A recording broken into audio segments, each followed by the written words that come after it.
Olá, seja muito bem-vindo ao canal. Nesse vídeo eu quero compartilhar com você como foi a minha primeira experiência trabalhando como QA para a gringa, para uma empresa do exterior a partir do Brasil, de forma remota. A empresa era uma startup americana, porém o time de tecnologia dessa empresa estava principalmente concentrado na Europa, mais especificamente no leste europeu ali, com a maioria do pessoal sendo da Lituânia e da Romênia. Bom, eu não tenho um roteiro super bem elaborado, eu vou mais bater um papo aqui como se eu estivesse conversando com você pessoalmente. Eu apenas fiz uma lista de tópicos que eu não posso deixar de falar, então às vezes eu vou olhar ali para lembrar de pontos que eu preciso relatar como foi. Tá bom? Então vamos lá. Como eu encontrei a vaga, né?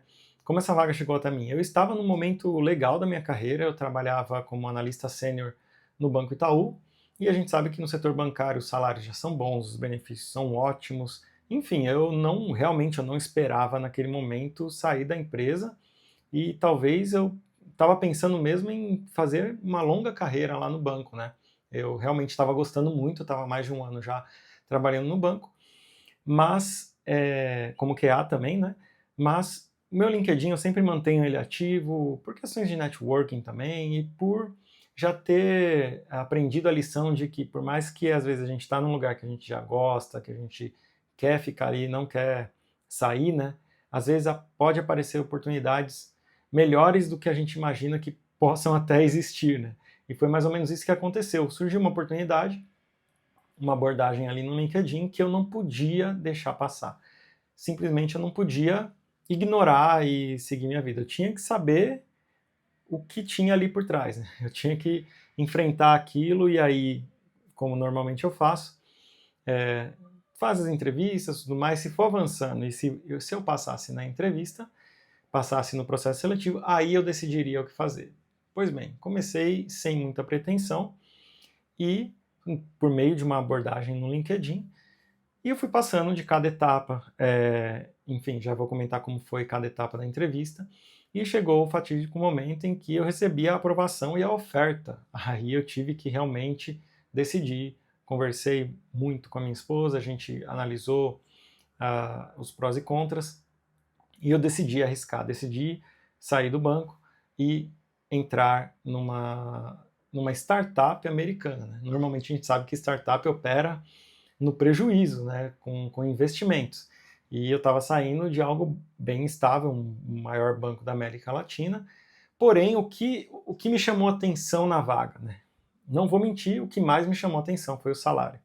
Por mais que estando no banco os salários já eram ótimos, benefícios ótimos, meio que mesmo assim não deu para competir com ganhar um salário em dólar. Né? Então eu não venho ao caso falar exatamente meu salário, que foi no início dessa empresa, mas para você ter uma noção, era um salário bem maior do que o que eu tinha no banco, mais do que o dobro.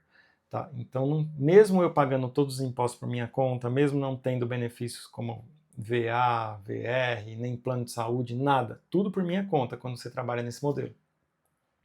Mesmo assim, fazendo os cálculos, eu poderia pagar tudo e ainda ia sobrar muito mais em mãos. Então não tinha como recusar. Para mim, naquele momento, eu estava no 30 e alguma coisa, 31, 32 anos, e eu e minha esposa, a gente chegou na conclusão de que se a gente não arriscasse, né, se eu não arriscasse nessa oportunidade, eu ia ficar pensando, e se?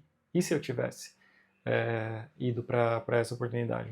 Né? Como a gente poderia estar? Então a gente resolveu seguir em frente, sair do banco com as portas abertas, foi bem bacana, mas enfim, foi dessa forma e isso foi o que me chamou a atenção na vaga. Como foi o processo seletivo? O processo seletivo, ele teve algumas etapas, tá? A primeira etapa foi uma conversa rápida com a recrutadora, tá? Essas conversas rápidas geralmente já são geralmente é a etapa mais fácil, né? A recrutadora quer mais saber um pouco do seu histórico de trabalho, acredito que implicitamente é avaliado o seu inglês, embora nem nessa empresa, né, que eu trabalhei 3 anos e meio, quase 4 anos, que foi a minha primeira startup americana, né, trabalho para o exterior, agora eu já estou em outra. Nem nessa, nem na atual, me perguntaram qual era o meu nível de inglês. Simplesmente me chamaram para entrevista e foram para a entrevista começando a falar inglês como você vai para uma entrevista em português e ninguém te pergunta se você sabe falar português. Então foi simples assim. Ninguém me perguntou meu nível de inglês, simplesmente marcaram a entrevista, entrei na videochamada e já foi falando inglês e foi assim que aconteceu. Então a primeira etapa falando com a recrutadora, a segunda etapa, uma entrevista com o QA Lead, né, o líder de QA. Nessa entrevista ele já me perguntou coisas mais técnicas e depois me enviou um teste técnico, porém não foi em formato ao vivo, né, não foi o live coding, foi algo que foi um teste para eu fazer sozinho e enviar por e-mail para ele o resultado. Então, teve essa etapa, né, recrutadora, conversa com o líder de QA, o teste técnico, depois eu tive uma entrevista com os gerentes de engenharia, né, não era nem gerentes de QA, é gerentes de engenharia, e eu lembro que participou uma gerente de engenharia e uma gerente de produto, né. Foi entrevista com essas duas pessoas, e aí a entrevista final, que a primeira com a recrutadora e essa final são as mais fáceis, embora essa final nesse caso foi com o próprio CTO.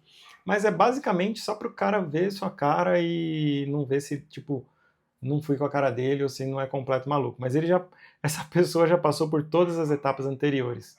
Normalmente o CTO só vem para fazer uma conversa rápida e já até te apresentar detalhes da oferta, que foi como aconteceu comigo. Então eu tive essas etapas.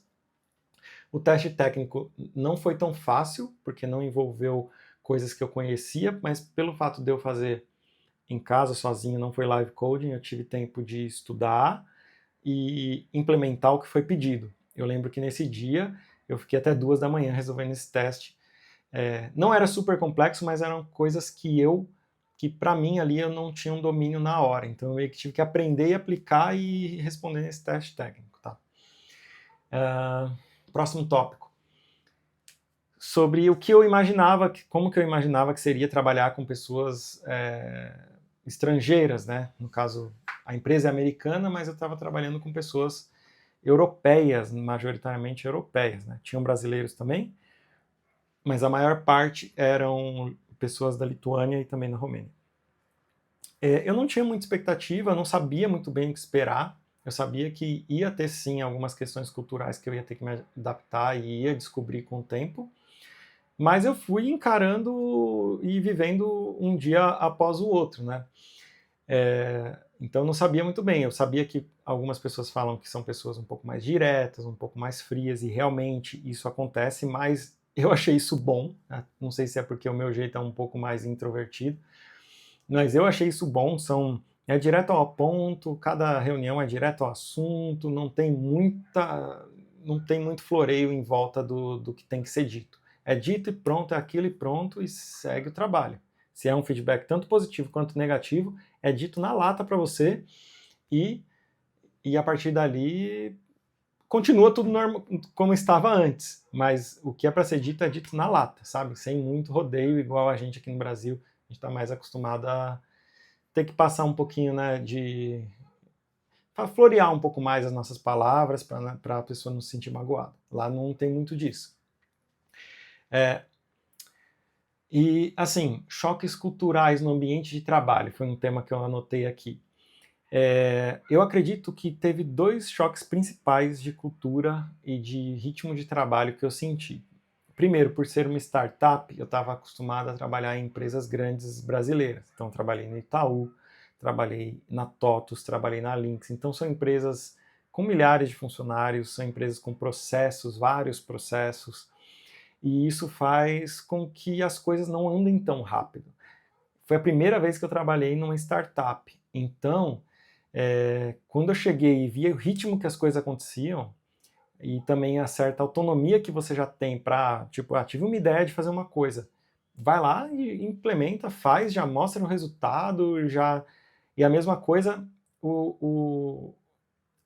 as features do sistema, os projetos, eles acontecem de forma muito rápida. Então é tudo meio que para agora.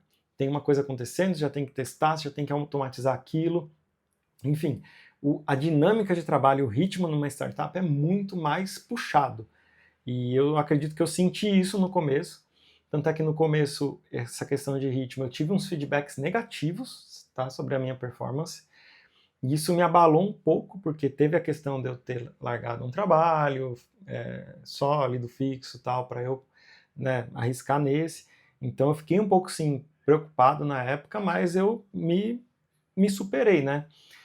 Fui lidando com os feedbacks, tomando para mim os pontos citados em cada feedback, para que eu pudesse ir melhorando e atendendo as expectativas. Então eu fui melhorando e isso com o tempo passou a ficar de lado, mas assim, os primeiros 3, 4 meses, eu tive alguns feedbacks em termos de ritmo de trabalho que não foram tão legais e eu tive que me superar nesse sentido, né? E para isso, por ser um trabalho que não era CLT e eu mesmo fazia o meu horário, eu trabalhei além do meu horário normal. Além das 8 horas diárias que eu tinha para mim, né, de cumprir, nesses primeiros meses eu trabalhei mais, sabe? A maioria dos dias eu passei um pouco das 8 horas, teve dia que eu cheguei a umas 10 horas, exatamente para começar a pegar um ritmo melhor, a me ambientar melhor com as tecnologias, com as automações, com os projetos, com o produto. Então eu resolvi dar esse gás em termos de horas trabalhadas do que só ficar ali tentando cumprir dentro. Então, dentro das minhas 8 horas, mas depois parar o trabalho e ficar preocupado. Então foi uma escolha minha, mas eu acredito que foi uma boa escolha, porque com o tempo eu comecei a pegar um ritmo. E isso me fez bem, porque depois de um tempo eu tinha dias até que não você faz o seu horário num modelo de trabalho como esse, né? Então é mais focado em resultados. Então tinha dias ali, se eu precisasse nem cumprir as 8 horas, eu já tinha feito o meu trabalho do dia, entregado bem, as coisas prontas, entregues, testadas, tudo mais, eu conseguia parar até um pouco antes, sei lá, com 7 horas de trabalho, sem problema. Assim como, né, usando um bom senso, tinha dias que passava, e aí você tem que buscar esse equilíbrio, que é um dos pontos de atenção que eu vejo, né? Se você não tomar cuidado, você pode tanto trabalhar de mais ou de menos, né? Você tem que ter um controle ali. Eu comecei a definir alguns processos para mim, para eu definir o meu horário de trabalho. Então, sempre coloco um timer com uma contagem regressiva de quanto tempo eu já trabalhei aquele dia, né? Se eu faço alguma pausa, tipo, preciso fazer alguma coisa no meio do dia e vai interromper meu horário de trabalho. Eu pauso o meu timer para eu já ter uma noção de quantas horas eu trabalhei e não perder a noção depois quando eu voltar. Coisas nesse sentido. Mas, enfim, esses foram os choques culturais que eu mais senti, a questão do ritmo de trabalho e por ser uma startup, né? E essa questão de pessoas de outros países já serem mais diretas, então recebi alguns feedbacks que não foram tão legais no começo. Deixa eu desbloquear aqui o computador. Vamos lá. Próximo tópico. Como é o fluxo de QA numa startup americana comparado com uma empresa brasileira, né, dentro das experiências que eu já tive. E esse foi um ponto bastante diferente também. Lá eles pensavam muito em automação. Muita automação. É quase um automation first. Assim. Eu sei que a gente fala na área de QA que automação não é a solução dos problemas, que a gente deve pensar antes de automatizar. Concordo 100% com isso. Mas eles tinham essa questão do automation first lá e isso funcionou muito bem. Tanto é que foi a empresa que eu trabalhei que mais tinha qualidade no seu produto, menos tinha problema em produção. E assim, os nossos testes eram tipo 80, 85% automatizados. Quando a gente ia soltar uma release, pouquíssimos testes a gente fazia manualmente. Quase tudo a gente tinha automação para aquilo. Mesmo fluxos um pouco complexos, até alguns edge cases, a gente automatizava também. Isso vai um pouco contra, né, o que a gente fala, mas funcionou muito bem lá. Eu, assim, de verdade, fico impressionado em como essa questão das automações lá funcionava. Tinha automação web, API, tinha automação de dispositivos móveis, né, mobile, Android, iOS, React Native, Flutter, e também tinha automação de web rodando no navegador do Android, no Chrome, dentro de um Android, e o web rodando dentro de um navegador no iOS. Tudo isso nas nossas suítes automatizadas. Funcionava muito bem e a gente dava manutenção nos testes frequentemente. Todos os dias, se algum teste quebrava, a gente já corrigia. Né? Isso tudo com uma equipe de, deixa eu lembrar, 6 QAs. Tá? 6 QAs. Isso realmente foi impressionante para mim. E eu cresci muito, principalmente no quesito técnico lá, por causa de tudo praticamente ser automatizado. Então, por mais que a gente fale que na área de QA a gente tem que pensar e tal, antes de automatizar e tudo mais, o que eu já falei que eu concordo, ao mesmo tempo a gente não pode usar isso, né? Esse foi um aprendizado meu. A gente não pode usar essa justificativa como muleta para também demorar muito para automatizar as coisas. A automação agrega muito valor e eu vi isso acontecendo muito de perto nessa empresa que teve o produto com mais qualidade que eu já trabalhei. Próximo tópico, ferramentas e metodologias utilizadas. A gente usava para automação de testes, era tudo em Python, tá? A gente usava Playwright para web, usava Appium para mobile, Android e iOS, e a gente fazia uma adaptação nesse projeto Playwright com tipo um Page Factory, usando o Selenium para poder rodar o web dentro do mobile com Android e com iOS, né, dentro do navegador do Chrome para Android e no Safari para o iOS. Então a gente usava essas tecnologias. Aí, claro, tinha o GitHub Actions para as nossas pipelines, usava o Notion para controle tanto de casos de teste quanto de tarefas, era tudo no Notion. Que mais de ferramentas? Basicamente eram essas ferramentas, assim, a gente tinha tudo dentro dessa suíte. Tinha o TestRail para controle de casos de teste, mas depois a gente migrou para o Notion. Tá? Nível de autonomia e responsabilidade é um ponto que eu já achei interessante. A gente tinha muita autonomia, muita responsabilidade sobre as coisas. Acredito que pela empresa dar autonomia para a gente, automaticamente, se você é um bom profissional, você sente que tem mais responsabilidade sobre aquilo. Então a gente tinha uma autonomia legal para implementar novas coisas, para trazer liderança para o time. A velocidade de entrega era semanalmente, a gente tinha entregas, né? Só de mobile as entregas eram mais graduais, porém as releases aconteciam de forma bem fluida, principalmente por causa dos testes automatizados.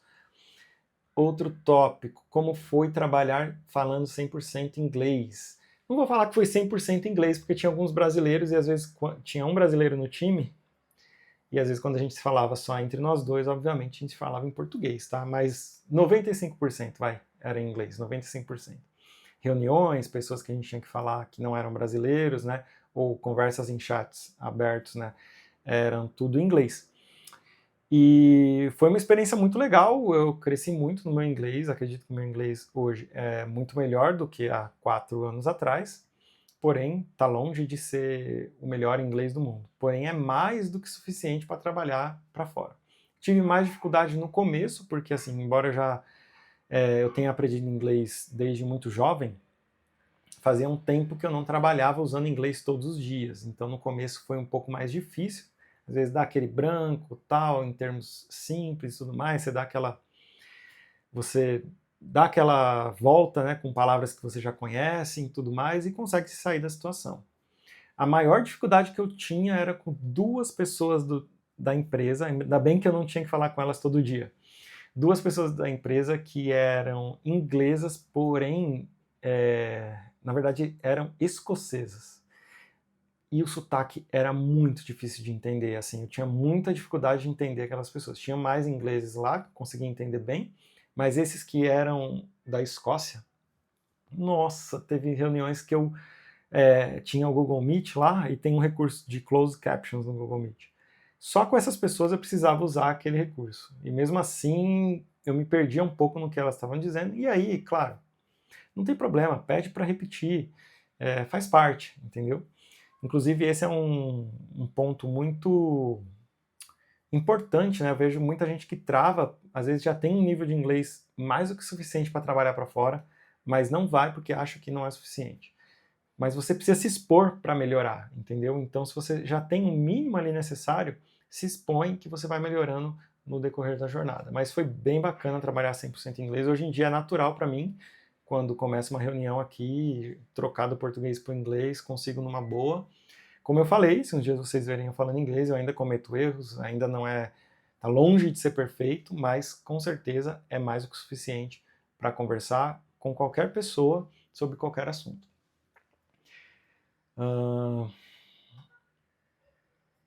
Vamos lá, estou pegando outro tópico aqui. Esse aqui eu já abordei, dificuldades iniciais, até falei.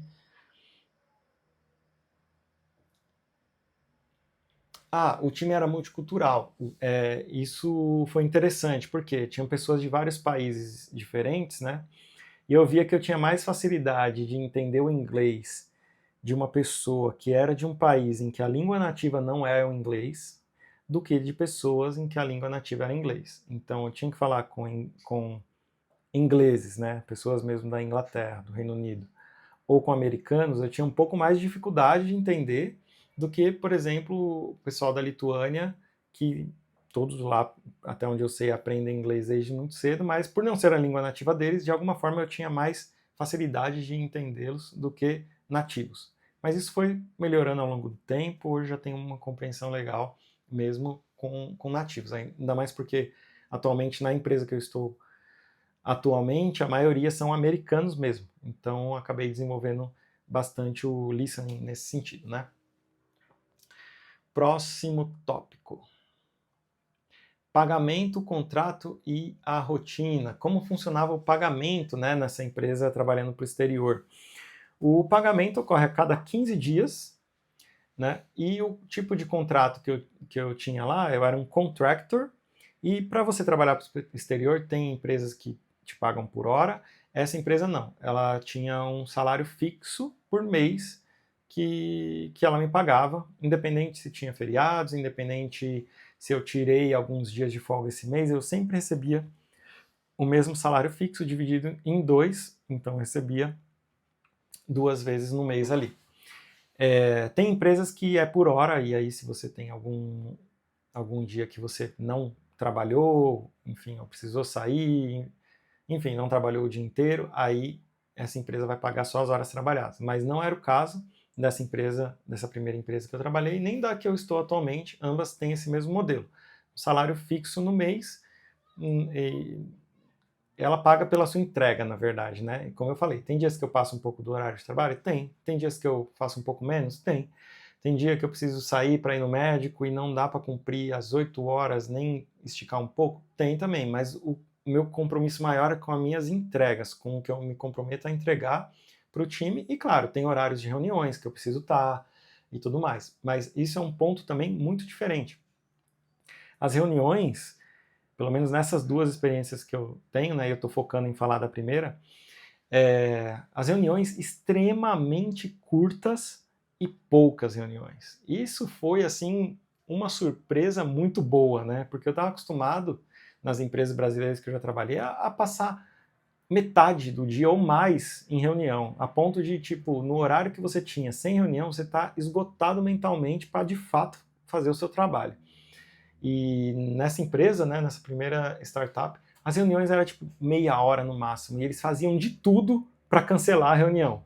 Se eles viam que realmente tinha qualquer motivo que não precisava, tipo, isso aqui já está resolvido, ou já falamos por aqui mesmo, tal, não precisa, não tem a reunião. Isso foi uma virada de chave muito legal, que eu vi que dá para você trabalhar com poucas reuniões, sem aquela coisa toda de parecer que estão te monitorando, né? Então foi bem interessante. Só que assim, a comunicação era muito forte pelo Slack e pelo Notion. Muitas coisas muito bem documentadas para isso funcionar, né? Então a informação tinha que estar em algum lugar. Ou estava no Notion, em alguma página, ou em alguma conversa do Slack, que a gente ali, para alguma coisa que não precisasse documentar no Notion, né? Então Notion e Slack, escrever e ler muito. Em troca disso, você não tem tantas reuniões. Funcionava muito bem. Tinha pouquíssimas reuniões por semana. Algumas reuniões passavam de meia hora e era reunião de 1 hora. Dá para contar nos dedos quando eu passei mais de 1 hora em uma reunião nessa empresa. Isso foi, nossa, muito legal mesmo esse ponto. Vamos ver o próximo aqui. Um próximo ponto interessante que a gente pode falar. Eu estava falando do pagamento, né? E o pagamento, a gente tem que abrir uma empresa, né? Para receber, senão você tem que pagar muito imposto em cima se você recebe pela pessoa física. Então, abre uma empresa PJ e por meio dessa PJ você pode abrir uma conta em alguma plataforma de recebimento de dinheiro do exterior. Atualmente eu uso a TechFX, mas no comecinho eu usava a Husky, depois eu troquei por uma questão de taxa e de usabilidade, eu achei bem melhor, a TechFX é muito boa mesmo. Mas tem várias outras aí que eu vejo o pessoal falando, né? E você recebe por lá, aí você transfere converte o dólar para real para sua conta PJ, faz a contabilidade ali, paga os impostos, paga convênio, médico, essas coisas todas, e aí você faz a retirada do dinheiro para sua conta pessoa física. E aí nessa contabilidade, aí você pode ver com a contabilidade quando você for trabalhar nesse modelo, aí você tem estratégias para você retirar um prolabore e o restante você retira como lucros. Tudo que você retira como lucro não tem imposto em cima, isso é muito bom, né? Então tem estratégias aí que você pode fazer para pagar menos impostos. Mas uma coisa boa é que um dos impostos, eu não vou lembrar qual, aí você depois dá uma pesquisada, pergunta para o ChatGPT. Quando você trabalha e presta um serviço para o exterior, existem algumas alíquotas lá, alguns impostos que você não precisa pagar. Então acaba ficando menor a carga tributária dentro quando você presta serviços para o exterior, exatamente, acho que pelo fato do governo, né, tá vendo que você está trazendo um dinheiro de fora para dentro, para circular dentro do país. Então realmente faz sentido, né? Eu achei isso bom.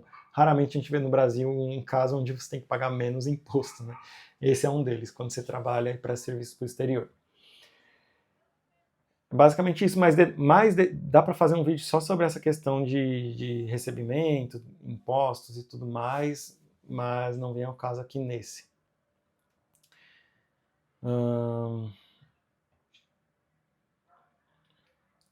Bom, se eu achei que valeu a pena, né? O que eu aprendi com tudo isso, ou o que eu faria diferente. Eu achei que valeu super a pena, tanto é que eu não pretendo voltar para a CLT, a não ser que alguma força maior me faça isso, me faça voltar para a CLT, né? Que eu não sei qual pode ser. Mas nesse momento eu pretendo continuar trabalhando nesse modelo, enquanto ele existir e for possível, trabalhar remoto para empresas do exterior, porque você ganha moeda mais forte, você está mais protegido nesse sentido, né, da volatilidade da nossa moeda. Claro que tem momentos que o dólar sobe, que o dólar cai, não tem problema. Historicamente, a longo prazo, se você for ver a curva, né, é sempre subindo. Pode ser que aqui no meio ele subiu um pouco e caiu, mas daqui a pouco ele sobe mais e cai. E aí vai assim, e você vai lidando com isso, né? Eu achei que valeu muito a pena, principalmente por esse lado financeiro, obviamente. Para mim é o lado mais importante de um trabalho, é a parte financeira. Não vou ser, né, não vou ser hipócrita, sei lá, talvez de falar que eu me importo mais com outras coisas do que com o lado financeiro. Não. No trabalho, o que mais importa é o dinheiro que você ganha. Claro que tem certas coisas que você não pode admitir que aconteça com você, mas dentro do normal, de todas as empresas que eu já trabalhei, nunca tive nenhum caso em que, né, eu tive que pesar outras coisas a não ser o salário. Então, assim, eu achei que valeu muito a pena, mesmo pagando todos os impostos por mim mesmo pagando o convênio que em São Paulo é muito caro. Ainda assim, valeu a pena. Me desenvolvi muito tecnicamente, eu pude aprender muita coisa, desenvolver muito o meu lado técnico com Python, com programação. Atualmente estou trabalhando com TypeScript, aprendendo muito também. Aprendi vários frameworks diferentes, né, no dia a dia. Aprendi essa questão de como trabalhar utilizando muita automação de testes, e o benefício disso eu pude ver com meus próprios olhos. Eu me desenvolvi muito nesses 4 anos trabalhando nesse modelo, 3 anos e meio nessa primeira empresa e já estou há 6 meses na empresa atual. Mas essa minha primeira experiência foi muito boa e eu julgo que valeu super a pena. Era um medo meu, né? Assim, quando eu saí do Itaú, se eu ia conseguir dar conta, se ia realmente valer a pena. Eu resolvi arriscar e valeu a pena tomar esse risco. Se você sabe inglês e sabe automação de teste, trabalha com qualidade de software, talvez essa seja uma possibilidade muito interessante de você aí multiplicar o seu salário fazendo o que você já sabe, tá? E foi isso que aconteceu comigo. Trabalhando nessa empresa, eu não comecei fazendo nada além do que eu já sabia. Na verdade, eu fui aprendendo novas coisas. E mais do que dobrei o salário por causa disso. Então foi uma experiência muito boa. Eu até separei uma frase aqui, né? Que trabalhar para fora não é só sobre ganhar em dólar ou euro, em moeda forte, né? Você evolui como profissional e você cresce num ritmo que você não imaginaria que seria possível, né? Eu acredito que eu cresci vários anos de experiência nesses últimos 3 anos e meio. Então vale muito a pena, sim, trabalhar remoto para o exterior. Esse foi o meu relato. Tem diversas vantagens, na minha opinião, né? Diversos prós e pouquíssimos contras. Eu não consigo pensar em um contra, na verdade, viu? Até falando de compromisso que você tem no meio do dia, vamos supor que você precise ir no médico. Eu não lembro a última vez que eu tive que pedir um atestado médico. Isso é maravilhoso. Porque você não sente que, tipo, você trabalha como CLT, você tem que ir no médico, você tem que depois comprovar para o seu chefe que você realmente esteve no médico. Tipo, você está duvidando de mim? Você como se você é um bom profissional, você, né, se sente mal de ter que provar que você estava onde você falou que estaria. Eu nunca mais tive que pedir um atestado médico, eu simplesmente falo, tenho uma consulta hoje à tarde. Não tem problema, ponho lá que eu não estou naquele período e vou para minha consulta, volto, depois cumpro o meu horário, ou mesmo que eu não cumpra, como eu já falei, tem 8 horas diárias. Nesse dia eu não posso exceder às 6 da tarde, mas no meio do dia eu tive que sair para uma consulta médica e nem consegui começar mais cedo. E naquele dia total deu 6 horas de trabalho, não tem problema. Não tem problema. Nesse modelo de trabalho, o que mais importa são as suas entregas. Se algum dia você trabalhar um pouco menos, não tem problema. Assim como vai ter dias que você vai trabalhar um pouco mais. É tudo uma questão de você equilibrar as coisas e utilizar o bom senso, tá bom? É muito flexível. Uma coisa que eu não falei também, esse vídeo já tá grande, a questão do regime da forma de trabalho, né? Eu trabalho ainda nessa empresa também, na atual, como contractor, mas como eu tô falando da anterior, né?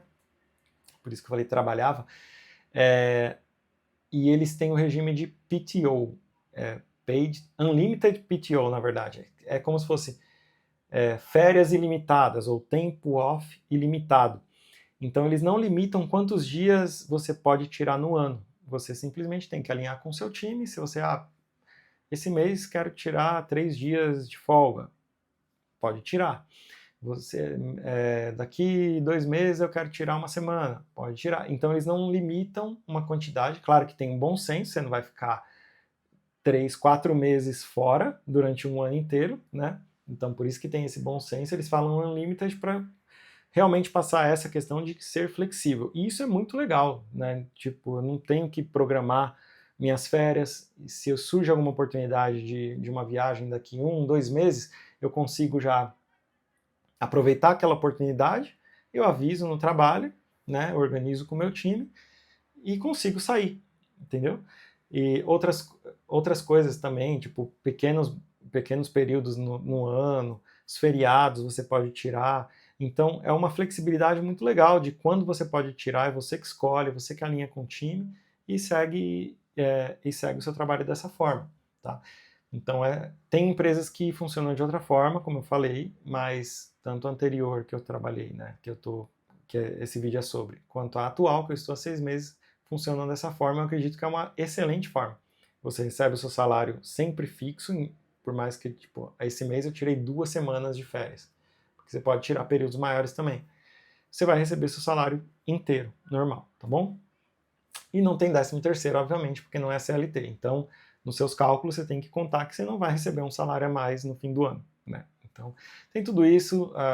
Já falei demais, talvez o roteiro não tenha ficado tão organizado, né? Foi mais compartilhando o que foi vindo de informações.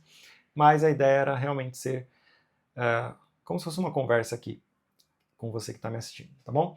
Espero que tenha gostado do meu relato. Se tiver alguma dúvida sobre algo que eu comentei, deixa nos comentários aqui desse vídeo, que aí eu posso pegar esses comentários e fazer um vídeo respondendo a esses comentários. Isso pode gerar também um conteúdo interessante com dúvidas que talvez eu não tenha respondido ou não tenha abordado aqui nesse vídeo. Não esquece de se inscrever no canal, tá? E deixar o like aqui no vídeo para fortalecer aí meu trabalho e o compartilhamento de conhecimento e experiências sobre QA, testes e desenvolvimento de software. Até o próximo vídeo.